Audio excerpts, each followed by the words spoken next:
تسلسل ایک قانون فطرت ہے۔ دنیا کا ہر انسان کسی نہ کسی انداز میں تسلسل کو ضروری سمجھتا ہے۔ کبھی نسلی شرف کے تسلسل کو ضروری سمجھتا ہے، کبھی خاندانی تسلسل کو جاری رکھنے کے تسلسل کو ضروری سمجھتا ہے، کہیں اقتصادی تسلسل وہ اس کا مطلوب ہوتا ہے کہ جس طرح ہم فراغت اور خوشحالی کی زندگی گزار رہے ہیں، اسی طرح ہماری آنے والی نسلیں بھی یہ فراغت اور خوشحالی کی زندگی گزارتی رہیں۔ آپ اگر تاریخ عالم پر نظر دہرائیں تو یہ بات واضح ہوگی کہ دنیا میں جتنی کوششیں ہوئی ہیں یا اب ہو رہی ہیں، اس میں زیادہ تر تسلسل کو باقی رکھنے کا جو جذبہ ہے وہی کار فرما ہے، لیکن اس تسلسل کے لیے قربانیاں بھی دینی پڑتی ہیں۔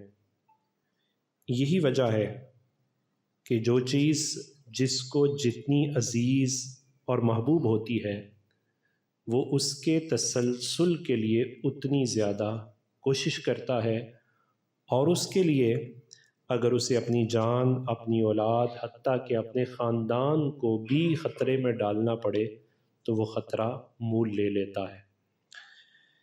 لیکن اس کائنات کے خالق کے نزدیک جو سب سے زیادہ ضروری تسلسل ہے وہ ایمان ہے، عقائد ہے۔ اللہ تعالیٰ ایمان کا تسلسل بھی چاہتا ہے اور عقائد کا تسلسل بھی چاہتا ہے، اور اس تسلسل کو باقی رکھنے کے لیے اللہ تعالیٰ نے قرآن مجید فرقان حمید کی سورہ انعام میں انبیاء کرام کے تذکرے کیے، ان کے واقعات کو ذکر کیا، اور اس کے بعد فرمایا بسم اللہ الرحمن الرحیم اولئک الذین ھدی اللہ فبہداہم اقتدہ۔ یہی وہ مقدس ہستیاں ہیں جنہیں اللہ تعالیٰ نے ہدایت عطا کی ہے، تو تم بھی ان کی ہدایت کی پیروی کرتے رہو۔ اسی تسلسل کو باقی رکھنے کی دعائیں اولو العزم نبی جناب ابراہیم علیہ السلام کرتے ہیں۔ رب تعالیٰ نے اپنے خلیل کی دعا کو قرآن مجید فرقان حمید میں یوں بیان فرمایا ہے، سورہ بقرہ بسم اللہ الرحمن الرحیم ربنا وجعلنا مسلمین لک ومن ذریتنا امۃ مسلمۃ لک۔ اے اللہ، ہمیں اپنی ذات پر اسلام لانے والا ہی رکھنا، اور ہماری اولاد کو بھی اپنی ذات پر ایمان کی دولت سے نوازتے رہنا۔ یہ دعا وہ جو ایمان جناب ابراہیم علیہ السلام کو ملا اس کا تسلسل ہے۔ اسی ایمانی تسلسل کو جاری رکھنے کے لیے نبی کے بیٹے، نبی کے پوتے، خود بھی نبی اور بیٹے یوسف بھی نبی، جناب یعقوب علیہ السلام اپنے سارے بیٹوں، پوتوں، نواسوں اور نواسیوں کو وصیت کرتے ہوئے نظر آتے ہیں، اور ان سے وعدہ لیتے ہوئے نظر آتے ہیں، جسے سورہ بقرہ میں قرآن مجید فرقان حمید نے یوں نقل کیا بسم اللہ الرحمن الرحیم وَوَصَّى بِهَا إِبْرَاهِيمُ بَنِيهِ وَيَعْقُوبُ يَا بَنِيَّ إِنَّ اللَّهَ اصْطَفَىٰ لَكُمُ الدِّينَ فَلَا تَمُوتُنَّ إِلَّا وَأَنْتُمْ مُسْلِمُونَ۔ اور جناب ابراہیم علیہ السلام اور جناب یعقوب نے اپنی اولاد کو یہ وصیت بھی کی اور ان سے یہ وعدہ بھی لیا، اے میری اولاد، بے شک اللہ تعالیٰ نے تمہارے لیے دین کو پسند کیا ہے، تو تم اس دنیا سے نہ جانا مگر اس حال میں کہ دین تمہارے ساتھ ہو۔ یہ وہ گھرانہ ہے جس میں 4 پشتیں مسلسل نبوت جلوہ گر رہی ہے، حضرت یعقوب کا گھرانہ، جہاں ہر طرف اسلام ہی اسلام ہے۔ یہاں بچوں نے جو پہلی لوڑی سنی وہ اسلام کی سنی، بڑوں نے سجدہ کیا تو اللہ سبحانہ و تعالیٰ ہی کو کیا۔ اس گھرانے کی ساری گفتگو اسلام سے شروع ہوتی اور اسلام ہی پر ختم ہوتی ہے۔ اس گھرانے پر اطاعت الہی کے سائبان تنے تھے، اور اس کے افراد کی سانسوں سے خوشبو بھی آتی تھی تو دین کی خوشبو آتی تھی۔ اس گھر کے سربراہوں کو ایمان و عقائد کے تسلسل کی فکر لاحق ہوئی، اور وہ وصیت بھی کر رہے ہیں اور وعدے بھی لے رہے ہیں، تو پھر غور کرنے کا مقام ہے کہ رب تعالیٰ کو یہ تسلسل کتنا مطلوب ہوگا، تبھی تو یہ انبیاء اس تسلسل کو جاری رکھے ہوئے ہیں۔ یہی فکری تسلسل ہمیں نبی پاک صلی اللہ علیہ وسلم کے لائے ہوئے دین اور ہمارے آقا مولا صلی اللہ علیہ وسلم آپ کی اسوہ مبارک میں نظر آتا ہے۔ قرآن مجید فرقان حمید، کچھ لوگوں نے جب ایمان قبول کیا تو ایمان قبول کرنے کے بعد ان کا بیہیویئر، رویہ، ریئیکٹیو موڈ وہ نبی پاک صلی اللہ علیہ وسلم کے ساتھ تھوڑا سا مختلف ہو گیا۔ وہ یہ سمجھنے لگے کہ یہ جو ایمان ہم نے قبول کیا ہے، یہ ایمان قبول کر کے ہم جناب محمد صلی اللہ علیہ وسلم پر احسان کر رہے ہیں۔ اس دین کو قبول کرنا یہ دین پر ہمارا احسان ہے۔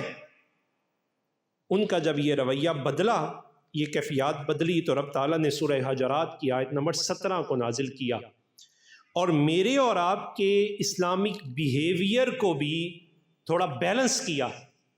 قرآن کیا کہتا ہے؟ بسم اللہ الرحمن الرحیم، یمنون علیک ان اسلموا، یہ مسلمان ہونے کا احسان ہے محبوب آپ پر جتلا رہے ہیں۔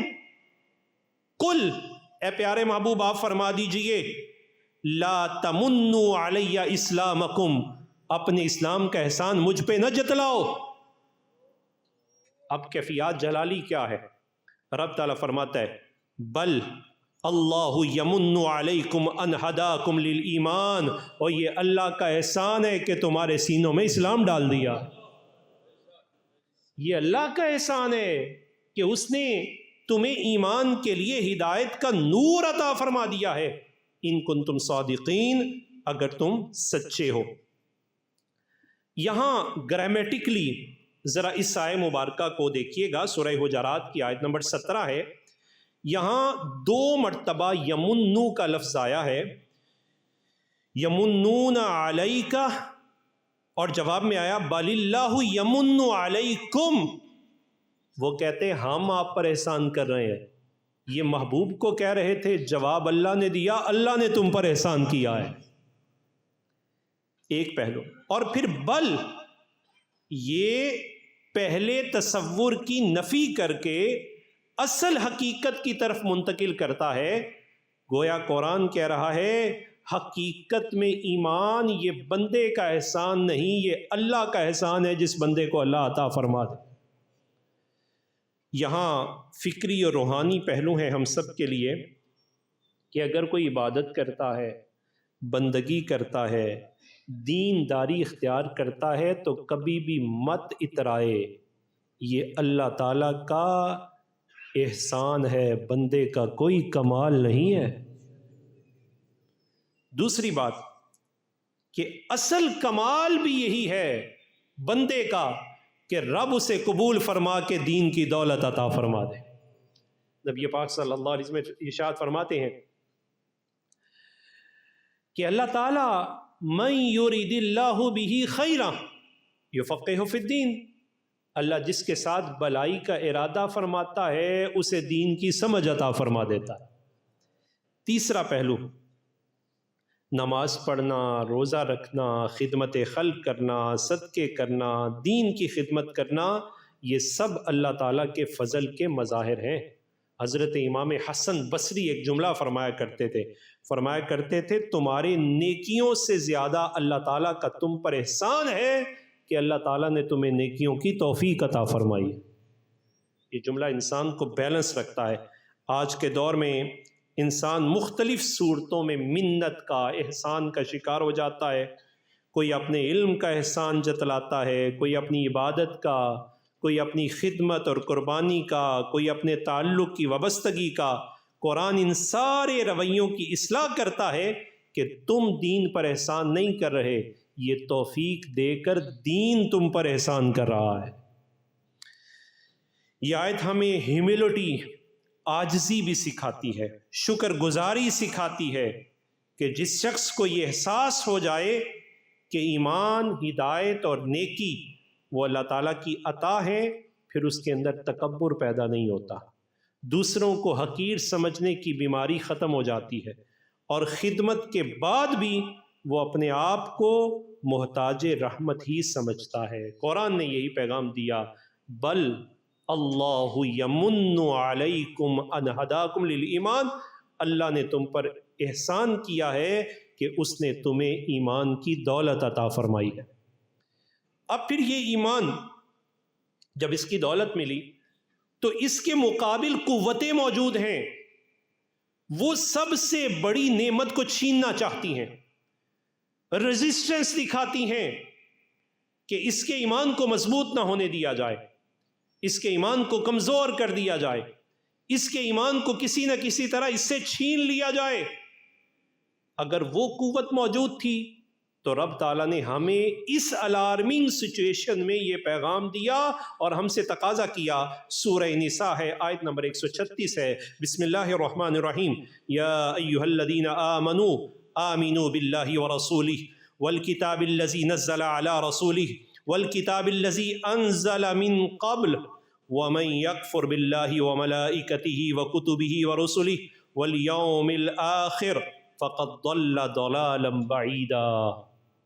یا ایھا الذین آمنوا، آمنو، اب یہ بہت انٹرسٹنگ پوائنٹ ہے قرآن کا کہ ایمان والوں سے یہ مطالبہ کیا جا رہا ہے، آمنو، کہ ایمان لاؤ۔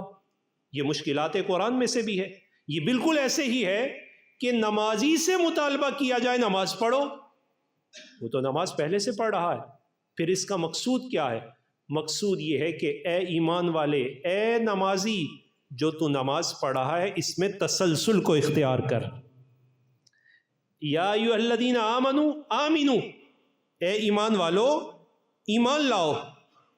یہ دوبارہ اسے یہ کہنا کہ کیسی ہی کیفیات کیوں نہ ہو جائیں اس ایمان پر قائم رہو، اور اگر کسی موقع پر تم یہ سمجھتے ہو کہ میرے ایمان پر کوئی گرداب پڑ گئی ہے، کوئی داغ یا قدغن آ گئی ہے، تو جدیدو، اس ایمان کی تجدید کرو اور ایمان کو سنبھال کے رکھو، اس تسلسل کی فکر کرو اور اسے اپنی نسل کی طرف منتقل کرنے کے لیے اہتمام و انتظام کرو۔ آج کی ماڈرن سائیکالوجی ہمیں یہ بتاتی ہے کہ جو انسان کا ذہن ہے وہ جامد نہیں رہتا، اس کے خیالات، اس کی پرائرٹیز، اس کا یقین یہ مسلسل بدلتے رہتے ہیں۔ اس لیے قرآن ایمان کو ایک جامد شناخت نہیں بلکہ ایک زندہ اور مسلسل ارتقاء پذیر حقیقت، ڈائنامک ریالٹی کے طور پر پیش کرتا ہے اور کہتا ہے صرف مسلمان پیدا ہو جانا کافی نہیں ہے، صرف خاندان سے تعلق رکھنا کافی نہیں ہے، بلکہ ایمان کو مسلسل تازہ بھی رکھنا ہے، مضبوط بھی رکھنا ہے، اور شعوری اعتبار سے اس ایمان کا دفاع کرنا یہ تم سب کی ذمہ داری ہے۔ آج اس وقت ایمان پر جو حملے ہو رہے ہیں وہ ایمان پر حملے تلوار سے نہیں ہیں۔ آج ہمارے ایمان پر حملہ کہیں میڈیا کر رہا ہے، کہیں سوشل میڈیا کر رہا ہے، کہیں نیریٹیوز ہیں، بیانیے ہیں، کہیں آئیڈیاز ہیں، کہیں ازمز ہیں، مختلف قسم کے ازم، کہیں لبرلزم ہے، سیکولرزم ہے، ایتھیزم ہے، الہادیت کے جدید اور مختلف قسم کے تصورات ہیں، مورل کنفیوژن کا شکار کیا جاتا ہے، حتیٰ کہ انٹلیکچوئل منوپلی کا ذریعہ میڈیا کو بنا کر ہمارے ایمان کو سلب کرنے کی کوشش کی جاتی ہے۔ اس موقع پر قرآن ہمیں پیغام دیتا ہے، یا ایھا الذین آمنوا آمنو، اے ایمان والو اپنے ایمان کو مضبوط کر لو۔ اللہ اور اس کے رسول پر جب بھی کوئی ایسا حملہ آئے تم اپنے ایمان کی مضبوطی کی طرف توجہ کرو. کیوں؟ جو تمہارے ایمان کی ویلیو ہے اس ویلیو کو تمہارا خدا اور تمہارا رسول سمجھتا ہے، اور اسی ایمان کی حفاظت تمہارے خدا کا مطلوب و مقصود ہے. اس تناظر میں نبی پاک صلی اللہ علیہ وسلم کے اس فرمان کی طرف بھی چلتے ہیں. جہان دو عالم صلی اللہ علیہ وسلم تشریف فرما ہے، اور مصطفیٰ کریم علیہ الصلوۃ والسلام کا انداز اپنے صحابہ کرام رضوان اللہ علیہم اجمعین کے ساتھ کیسا ہے. ایمان کی فضیلت و اہمیت اور اس کے تسلسل کی طرف توجہ دلاتے ہوئے، اور خاص طور پہ اپنی امت کی طرف ایک پیغام کنوے کرنے کا یہ ایک بڑا منفرد پیرایا ہے. جناب عمر بن خطاب رضی اللہ تعالیٰ عنہ روایت ہے، فرماتے ہیں نبی پاک صلی اللہ علیہ وسلم نے ایک دن سوال کیا، ای الخلق اعجب الیکم ایمانا، اے میرے صحابہ ذرا بتاؤ تو صحیح کہ تمہارے نزدیک سب سے سرپرائزنگ اور سسپینسفل تعجب خیز ایمان کس کا ہو سکتا ہے؟ صحابہ کرام تھوڑی دیر کے لیے سوچتے ہیں، غور و فکر کرتے ہیں، اور تدبر کرنے کے بعد وہ عرض کرتے ہیں، الملائکۃ، اے اللہ کے رسول فرشتوں کا ایمان بڑا تعجب خیز ہے، وہ بڑا عجیب ہے. نبی پاک صلی اللہ علیہ وسلم نے فرمایا ان کا ایمان تعجب خیز نہیں ہے. عرض کیا وہ کیوں؟ فرمایا ما لہم لا یؤمنون وہم عند ربہم، وہ ایمان نہ لاتے تو اور کیا کرتے، وہ تو اپنے رب کے قرب میں ہیں، ہر حقیقت ان پر آشکار ہے. وہ ایمان نہ لاتے تو اور کیا کرتے، ان پر تو پردہ ہی کوئی نہیں، ساری چیزیں کھلی ہوئی ان کے سامنے موجود ہیں. صحابہ کرام سے پھر کہا پھر سوچو. صحابہ پھر سوچتے ہیں، اور سوچتے سوچتے کہنے لگے فالانبیاء، انبیاء کا ایمان بہت تعجب خیز ہے. یہاں فضیلت کی بات نہیں ہو رہی، یہاں تعجب خیز جن کے ایمان پر رشک کروایا جا رہا ہے، انہیں ایمان کی اہمیت کا احساس دلانے کے لیے کہ وہ اپنے ایمان کی ویلیو کو خود سمجھیں. صحابہ عرض کرنے لگے الانبیاء، حضور پھر انبیاء کا ایمان ہے؟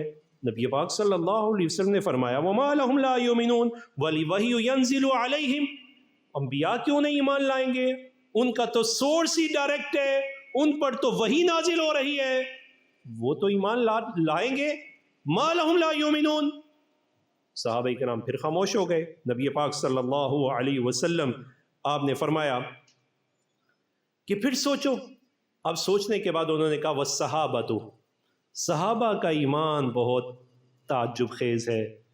وہ پہلے انبیاء کے صحابہ یا نحن ہم.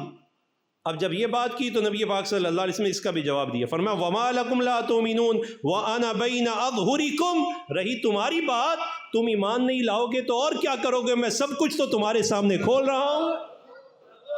پہلے انبیاء بھی حقائق کو یوں آشکار کر رہے تھے، تو ایمان نہیں لاتے تو اور کیا کرتے. تمہارا ایمان بھی تعجب خیز نہیں ہے. ما لہم لا یؤمنون، ما لہم لا یؤمنون، مطلب یہ کیفیات نبی پاک صلی اللہ. اب صحابہ خاموش ہو گئے. اب رسول اللہ صلی اللہ علیہ وسلم نے کیا فرمایا؟ فرمایا ان اعجب الخلق الی ایمانا، مجھ سے اگر جواب پوچھنا چاہتے ہو کہ اللہ کی مخلوق میں سے سب سے تعجب خیز ایمان کن کا ہے، تو فرمایا لقوم یکونون من بعدکم یجدون صحفا فیہا کتاب فیؤمنون بما فیہا، تو ان کا ایمان ہے جو تمہارے بعد آئیں گے، کتاب ان کے پاس ہوگی، وہ کتاب پر ایمان بھی رکھیں گے، کتاب پر عمل بھی کر کے دکھائیں گے. یہ ہمارے ایمان کی ویلیو اور اس پر تعجب مسجد نبوی میں ہو رہا ہے.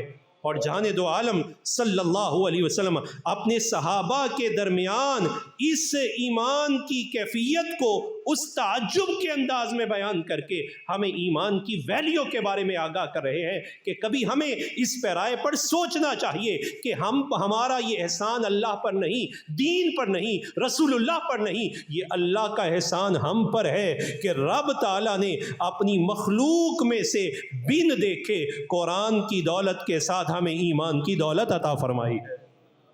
یہ اللہ تعالیٰ کا بہت بڑا احسان ہے. 21ویں صدی ہے، آج کا انسان سینگ از بلیونگ، وہ اس کیٹیگری کا انسان ہے. وہ کہتا ہے جو دکھتا ہے وہی موجود ہوتا ہے، وہ ایگزسٹنس کو بھی اسی صورت میں مانتا ہے کہ جب وہ دکھائی دیتی ہے. اور یہی دیکھنا اس کے یقین کی علامت ہوتی ہے، وہ فلسفے کے تحت پروان چڑھ رہا ہے، جب قرآن اس سے ایک بلند تر حقیقت کی طرف اشارہ کرتا ہے اور کیا کہتا ہے، بلیونگ بیونڈ دا سینگ۔ اسلام محض حسی تجربے کا نام نہیں ہے، وہ صرف عقلی سے دلالات پر قائم نہیں ہے، وہ روحانی وجدان بھی رکھتا ہے، وحی الہی بھی رکھتا ہے، تاریخی شہادت بھی رکھتا ہے، اور اس کے ایمان کی بنیاد یہ ہے، یؤمنون بالغیب ویقیمون الصلاۃ ومما رزقناہم ینفقون۔ یہ اس کی کیفیات ہے کہ وہ اپنے رب کے ساتھ ایسا ایمان مستحکم رکھتا ہے، اللہ پر بھی ایمان رکھتا ہے، اور جن چیزوں پر اللہ ایمان کا دعویٰ کرتا، تقاضا کرتا ہے، وہ اس پر بھی ایمان رکھتا ہے، اور اس کی زبان پر ایمان کے تتمہ کے طور پر یہ کلمات آتے ہیں، آمنت باللہ وملائکتہ وکتبہ ورسلہ والیوم الآخر والقدر خیرہ وشرہ من اللہ تعالی والبعث بعد الموت۔ یہ وہ ایمان کا تتمہ ہے کہ جو انسان کو اللہ تعالیٰ پر بالغیب ایمان کے ذریعے اللہ تعالیٰ کی طرف سے میسر آتا ہے۔ اب ذرا اس حدیث کا ایک لطیف نکتہ تو دیکھیے کیا ہے کہ نبی پاک صلی اللہ علیہ وسلم جواباً فرماتے ہیں، صحابہ وہ کہتے ہیں انبیاء، وہ کہتے ہیں فرشتے، رسول اللہ فرماتے ہیں ما لہم لا یؤمنون، وہ ایمان کیوں نہیں لائیں گے؟ گویا ایمان کی اصل عظمت وہاں ظاہر ہوتی ہے جہاں نہ فرشتوں جیسا مشاہدہ ہو، نہ جہاں وحی بھی نہ ہو، جہاں صحابہ جیسی صحبت بھی نہ ہو، بلکہ جہاں صرف قرآن اور قرآن کا پیغام ہو تو اللہ ایمان کی دولت عطا فرما دے۔ اب اس دور میں اسی ایمان کے بارے میں قرآن مجید فرقان حمید کہہ رہا ہے، یا ایھا الذین آمنوا آمنوا، اے ایمان والو اپنے ایمان کی تجدید کرتے رہو، اس ایمان کی ویلیو کو سمجھو جس گرداب میں تم پھنسے ہوئے ہو۔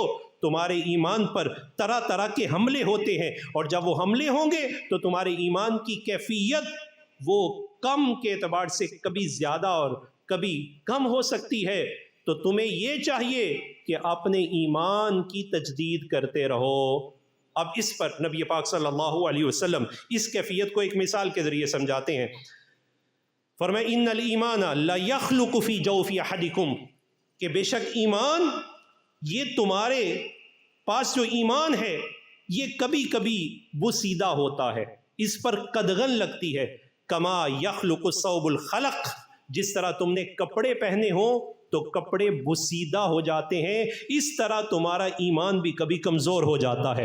پھر فرمایا فاسألوا اللہ ان یجدد الایمان فی قلوبکم، تم اللہ تعالیٰ سے سوال کرتے رہا کرو کہ اللہ تعالیٰ تمہارے سینوں میں تمہارے ایمان کو رینیو رکھے، ریفریش رکھے، اور وہ اس کی کیفیات اگر کمزور ہوتی ہیں تو پھر اللہ کے ساتھ تعلق ہو تو مضبوط ہو جائیں، کوئی اللہ ایسا سبب پیدا کر دے کہ تمہارا ایمان پہلے سے بھی زیادہ بڑھ جائے۔ اب یہ تمثیل سے کیسے سمجھایا؟ انسان ایک لباس پہنتا ہے، لباس انسان کی زینت ہوتی ہے، انسان اسے کوشش کرتا ہے کہ حد المقدور اسے محفوظ رکھے، وہ گیلا ہونے سے بھی محفوظ رکھتا ہے، اسے جلنے سے بھی محفوظ رکھتا ہے، حتیٰ کہ اگر کوئی بہت کانشیس ہو تو وہ اپنے لباس کو سلوٹ سے بھی محفوظ رکھتا ہے۔ کہا جتنے حساس تم اپنے لباس کے بارے میں ہو، اتنے حساس ایمان کے بارے میں تو ہو جاؤ، اس کو بھی تو کبھی سلوٹوں سے بچاؤ نا، اس پر بھی قدغن لگ سکتی ہے، داغ لگ سکتا ہے، تمہیں اسے بھی محفوظ رکھنا ہے، اور اگر کبھی داغ لگ جائے تو تم کیا کرتے ہو؟ لباس تمہارا نیا بھی ہو، قیمتی بھی ہو تو تم اسے ضائع نہیں کرتے، بلکہ اسے فوراً رینیو کرنے کی کوشش کرتے ہو، اسے ریپریس کر لیتے ہو، اسے تم واش کر لیتے ہو، اسے دھلا کر پھر ایک نئی شکل میں لے آتے ہو۔ تو فرمایا ایمان کے بارے میں بھی تمہارا رویہ یہ ہونا چاہیے، اگر کوئی قدغن لگ جائے تو اپنے ایمان کو اگر ریپریس کرنا چاہتے ہو تو حالت مراقبہ میں آؤ اور اللہ تعالیٰ کے ساتھ اپنے تعلق کو مضبوط کرو، پھر اللہ تعالیٰ تمہارے ایمان کی چاشنی تمہیں دوبارہ عطا فرما دے گا۔ یعنی کپڑے کی طرح کانشیس ہو جاؤ اپنے ایمان کے بارے میں، اللہ تعالیٰ سے سوال کرو۔ نبی پاک صلی اللہ علیہ وسلم نے پھر دوسری جگہ اس سوال پر جب توجہ دلائی تو فرمایا جددو ایمانکم، اپنے ایمان کی تجدید کیا کرو، رینیو کیا کرو، ریفریش کیا کرو۔ صحابہ کرام بڑے خوش ہوئے کہ آج یہ بات ہو رہی ہے کہ ایمان کی تجدید، تو ہمیں یہ بھی بتایا جائے گا کہ تجدید ایمان کیسی ہوتی ہے۔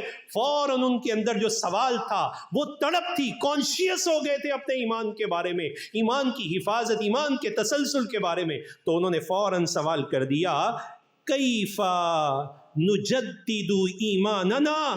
اے اللہ کے رسول، سوال تو آپ نے فرما دیا کہ ایمان کی تجدید کرو، تو اے محبوب آپ یہ بھی بتا دیجئے کہ ہم اپنے ایمان کی تجدید کس طرح کیا کریں، اسے کیسے رینیو کیا جا سکتا ہے، یہ ریپریس کیسے ہوتا ہے، یہ فریش کیسے ہو جاتا ہے؟ تو نبی پاک صلی اللہ علیہ وسلم نے فرمایا، بِکثرت قول لا الہ الا اللہ، کثرت کے ساتھ لا الہ الا اللہ کو پڑھا کرو، ایمان نیا ہو جاتا ہے، ایمان رینیو ہو جاتا ہے۔ اس میں کیا ہے کہ یہ قول لا الہ الا اللہ، کلمہ طیبہ، اس کو کثرت سے پڑھا کرو، اس کی تکثیر تمہارے ایمان کو مضبوط کر دیتی ہے۔ کیوں؟ جب تم لا الہ کہتے ہو تو اس نفی لا سے تمہارے ایمان پر جو کوئی قدغن پڑی ہوتی ہے اللہ اسے دور فرما دیتا ہے۔ اسی وجہ سے صوفیاء کے ہاں یہ لا الہ، یہ کیا ہے؟ یہ لا الہ نفی اور اثبات ہے۔ نفی اور اثبات کیا ہے؟ کہ قلب پر جو قدغن لگی ہے، پہلے لا اسے دوتا ہے، پھر الا اللہ کی ضرب لگا کر اسے رینیو کر دیتا ہے۔ یہ وہ کیفیات ہے۔ نبی پاک صلی اللہ علیہ وسلم نے یہ کتنا خوبصورت طریقہ ارشاد فرمایا جددوا ایمانکم۔ یہ کنہیں کہا جا رہا ہے؟ یہ صحابہ کو کہا جا رہا ہے۔ پھر ان کو اتنی فکر لاحق ہوئی کہ وہ اللہ تعالیٰ کی بارگاہ میں اپنے ایمان کو رینیو کرنے کے لیے کلمہ طیبہ کو ذکر کر دے۔ نبی پاک صلی اللہ علیہ وسلم پھر اس کے فضائل کو ذکر کیا، افضل الذکر لا الہ الا اللہ، قولوا لا الہ الا اللہ محمد رسول اللہ۔ یہ کیفیات صحابہ کرام میں، کیوں کہ رسول اللہ صلی اللہ علیہ وسلم کا مخاطب اول وہ ہیں۔ کون؟ صحابہ جن کا ایمان ہمارے ایمان کے لیے معیار، ان صحابہ میں وہ ایمان والے بھی بیٹھے ہوئے ہیں۔ جناب عمر بن خطاب رضی اللہ تعالیٰ عنہ فرماتے ہیں، صدیق اکبر موجود ہیں، صدیق اکبر کے بارے میں یہ کہہ رہے ہیں، لو وزن ایمان ابی بکر ما ایمان اہل الارض لرجح ایمان ابی بکر۔ فرمایا اگر ابو بکر کا ایمان ایک پلڑے میں اور رسول اللہ کی ساری امت کا ایمان دوسرے پلڑے میں رکھا جائے تو ابو بکر کا ایمان سبقت لے جائے گا۔ اتنے بڑے ایمان والے کو بھی اپنے ایمان کی فکر ہو گئی اور وہ اپنے ایمان کی تجدید کرتے ہیں۔ آج میں اور آپ اس پاکیزہ ماحول میں نہیں ہے۔ آج ہمارے ماحول پر گرداب پڑ چکی ہے، کہیں دہریت کی گرداب ہے، کہیں لا مذہبیت کی گرداب ہے، کہیں آزادی کے نعرے ہیں، کہیں کوئی فکر، ایمان چھیننے کی کوششیں ہو رہی ہیں۔ ہمیں پہلے سے زیادہ اپنے ایمان کی فکر کرنے کی ضرورت ہے اور اس ایمان کے تسلسل کی ضرورت ہے۔ اس بات کو سمجھنا کہ اللہ تعالیٰ نے جو دولت ایمان عطا فرمائی ہے، یہ میرا نہیں، اللہ کا مجھ پر احسان ہے، یہ بہت بڑی نعمت ہے، اسے بار بار رینیو کرنا ہے، اور رینیو کرنے کے لیے جو نبی پاک صلی اللہ علیہ وسلم نے اسلوب بیان کیے ہیں، ان اسلوب کو اختیار کرنا ہے۔ یہی وجہ ہے جناب عبداللہ بن عباس رضی اللہ تعالیٰ عنہ فرماتے ہیں کہ میں جب کبھی نماز سے تاخیر ہو جاتی تو میں اپنے گھر میں موجود ہوتا، میں مسجد میں نہیں آتا تھا جب تک کہ نماز کو پڑھ نہیں لیتا تھا۔ صحابہ نے پوچھا وہ کیوں؟ کہا اس وجہ سے کہ مسجد میں آتا تو حضور سب سے پہلے یہ سوال پوچھتے، عبداللہ بن عباس نماز کہاں پڑھی ہے؟ یہ فکر لاحق ہوتی، لہٰذا میں نماز پڑھ کے آتا۔ کہا اگر تاخیر کسی وجہ سے ہو جاتی تو نماز آپ پڑھ لیتے، آپ کو کیسے پتا چلتا کہ مسجد نبوی میں نماز ہو چکی ہے؟ امام بخاری اور امام مسلم دونوں اس حدیث کو روایت کرتے ہیں۔ صحیح بخاری رقم 841، مسلم رقم 583، حضرت عبداللہ بن عباس فرماتے ہیں کنت اعلم اذا انصرف بذلك اذا سمعته، فرمایا ان رفع الصوت بالذکر حين ينصرف الناس من المکتوبۃ كان على عهد النبی صلی اللہ علیہ وسلم۔ صحابہ کرام جب نماز کو ختم کر لیتے تو پھر جہر سے، بلند آواز سے کہہ رہے ہوتے لا الہ الا اللہ، لا الہ الا اللہ، کہتے اتنا جہر ہوتا کہ میں ہمسائیگی میں موجود تھا، مجھے وہ آواز آتی اور میں وہ آواز سن کے سمجھ جاتا کہ با جماعت نماز ختم ہو چکی ہے۔ ہمارا المیہ یہ ہے کہ جس چیز کو تجدید اور رینیو ریفریش کا ذریعہ بنانا تھا ہم اس میں ہیزیٹیٹ کا شکار ہو گئے، یا ہم نے اسے کنٹروورشل بنا دیا، ہم نے اس میں بھی تنازع کر لیا، حالانکہ یہ تو ہمارے ایمان کی تجدید تھی۔ جان دو عالم صلی اللہ علیہ وسلم فرماتے ہیں لقینوا موتکم بلا الہ الا اللہ، اپنے مردوں کو یعنی نزاع کے وقت یہ تلقین کیا کرو کہ پڑھو لا الہ الا اللہ۔ اب اس کا کیا مطلب کہ زبان سے انہیں کہنا ہے کہ لا الہ پڑھو؟ فقہا فرماتے زبان سے نہیں کہنا، کیونکہ خدشہ یہ ہے کہ اس وقت حواس کمزور ہیں، اگر اس نے انکار کر دیا بیماری کی بنیاد پر تو آپ بھی گناہ گار وہ بھی گناہ گار۔ کیا طریقہ ہے؟ فرمایا طریقہ یہ ہے کہ اس کے پاس پڑھو لا الہ الا اللہ، لا الہ الا اللہ۔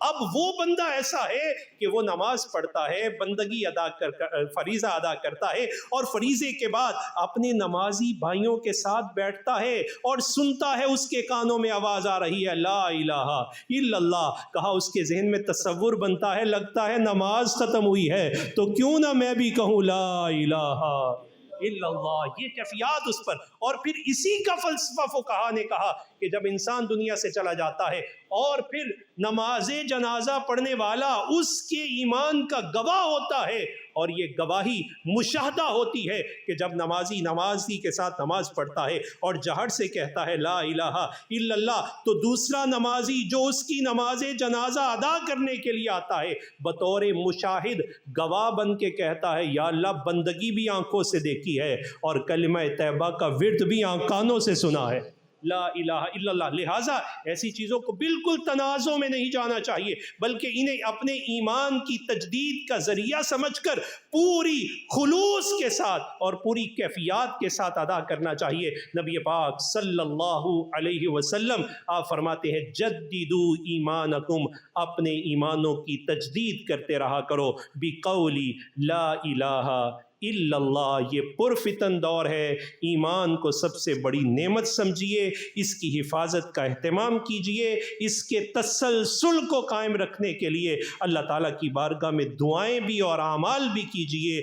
جسم میں میرے جب تک جان رہے تجھ پر صدقے تیرے محبوب پر قربان رہے، اور کچھ رہے نہ رہے بس یہی دعا ہے میری، نزا کے وقت سلامت میرا ایمان رہے۔